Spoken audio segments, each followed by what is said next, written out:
What is up, peeps and creeps? Welcome to the segment right here on the Chill Play Cafe. Yesterday I was playing the Titan of a Job, the new one under the Guzman files, and I was playing with a new level that's, I think he was around 30 something. You'll see him here in the video.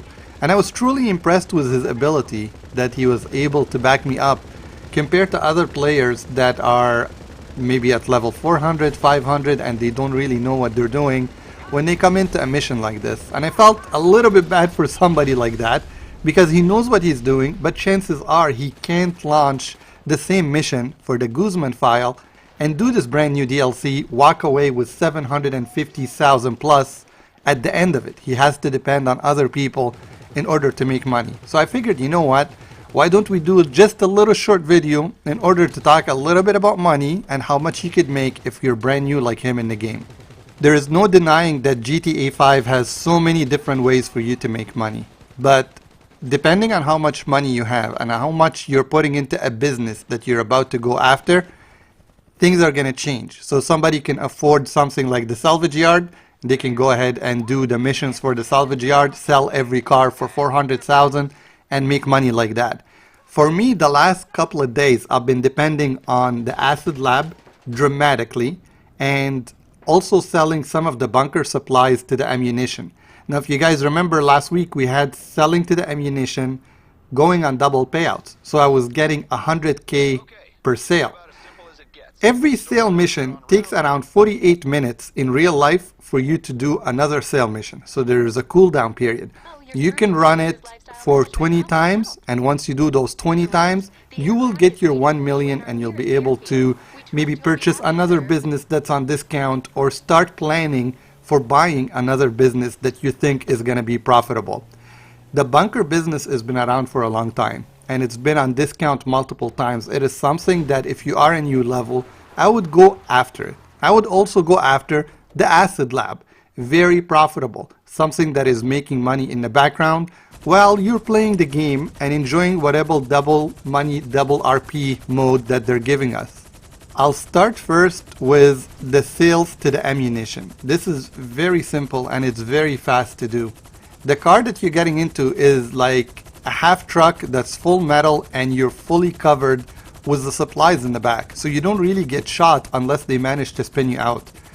And I came up with something very special for that in order not to even face these enemies. Once you're out of there, request a cargo bob and go toward the airfield and you're gonna find it right there. Get into the cargo bob, hook up that van, and sure enough, the destination is visually visible on the map even when you're inside the cargo bob. Once you take it from there, you can go ahead and drop it, make your 50K, and wait for the 48-minute cooldown. So that's one thing. That's like 50K in the bank. Let's move on to the next one, the acid lab. Once you go to the acid lab, you can sell your full supply. That's gonna be around 250,000 once you finish your missions for the acid lab, and you could do it solo by yourself and you don't have to worry about depending on anybody else or even being in a public lobby. You'll get more money if you sell it in a public lobby, but you risk being shot down by other players. So if you could manage to get into a lobby that is calm and you're able to get the supplies to the buyer, so be it.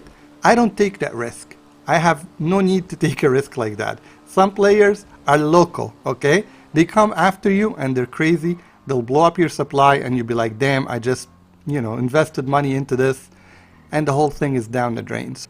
So there you have it, 350,000 once you're done in a solo lobby, plus the 50,000, you're sitting at 400,000 easy. You haven't even done nothing yet. The whole thing was done in less than 15 minutes.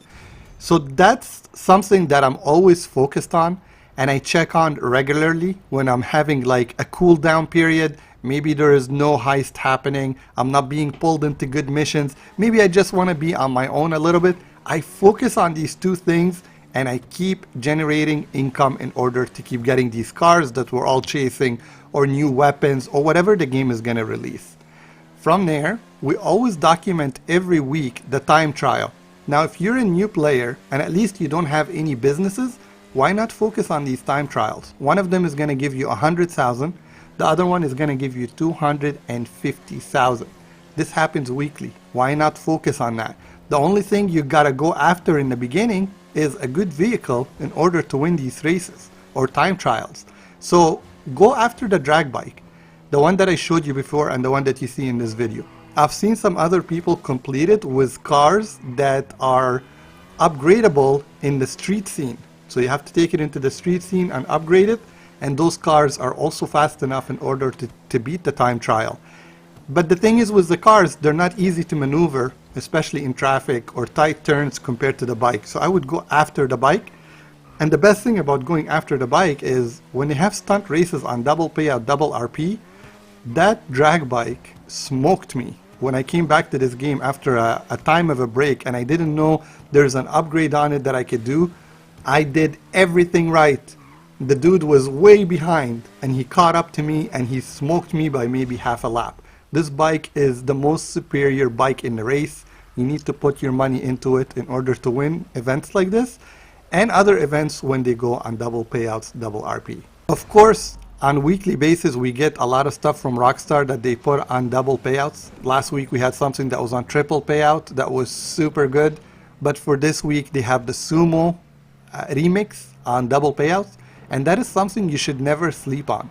If there is anything in the beginning for a brand new player that doesn't require anything from you, is events like that Sumo remix. You don't require a custom car to win anything.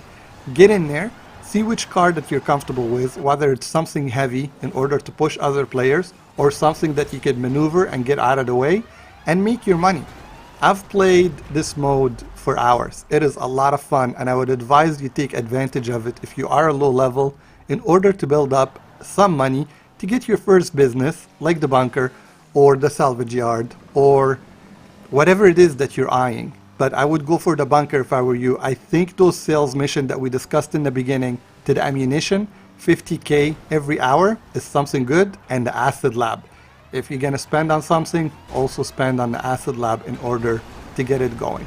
I hope this helps for new players. I truly did feel bad for that dude. I added him to my friends list. He's very dependable and I'm looking forward to doing the missions with him again. I think people that are doing the Guzman file are walking away with 100k when they finish the Titan of a job, or maybe 75,000. Don't quote me, I didn't pay attention to the numbers, but these are the things as a new player you should be focused on in order to get, you know, your business up and running. I hope this helps. I hope you guys are enjoying your weekend. Stay safe, tariff free. I can't believe the amount of shit happening around this tariff stuff. And I'll see you in the next video. Take care, peeps.